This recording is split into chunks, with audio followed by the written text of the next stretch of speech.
Cool. Now, the slide, everyone, do you want to take a picture now, after? Because this is the stuff everyone wants, right? So we've been lucky enough to do 3 of these. So referral sponsorships, this is very simple. On our podcast around June, we did a partnership with Yoko, who just launched a campaign, right? What that campaign was about was how do you start your business and, encouraging people to start businesses. So literally, I went on the podcast, did a podcast with about 10 people that were Yoko merchants, and in the middle of the conversation, just very smoothly, it's such a hassle to get paid.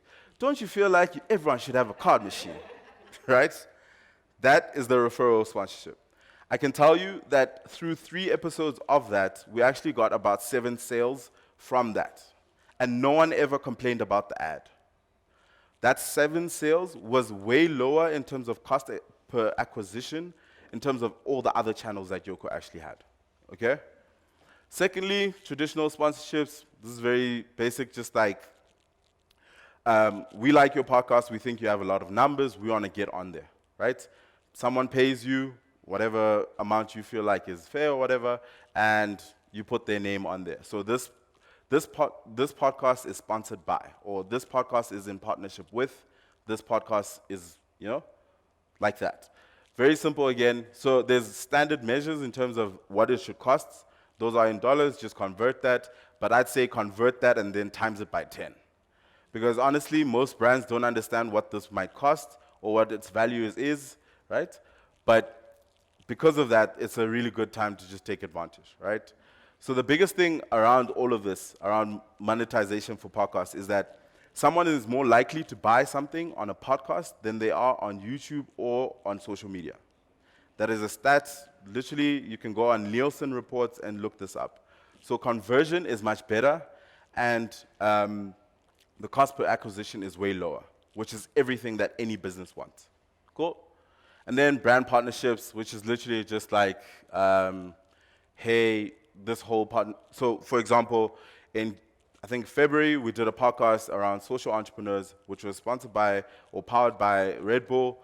You never hear me actually say Red Bull in the whole thing, but that's how they wanted it. And it was just branded in a very, very subtle way, but it was a brand partnership to co-create the content. So if you find a brand and you're like, hey, I think you guys could be amazing, say, for example, these guys here, hey, you should do a podcast about all the members in your space. The podcast will cost this. We'll say it's powered by you guys and made by you guys, and we just roll it out. That's the whole thing. The last one is a very difficult, and I don't even understand one. We haven't tried it, mainly because that's not the game we're playing, which is listener donations. So if you literally go onto Patreon, which is the most sort of popular one, literally just tell people to give you money for you making great content. I'm not sure how many South Africans have disposable income to do that. But if you think you have a loyal base and a loyal audience that's really, really powerful, and they're willing to pay you to make sure that you're sustainable, that's the way to go. Cool? Everyone took their picture?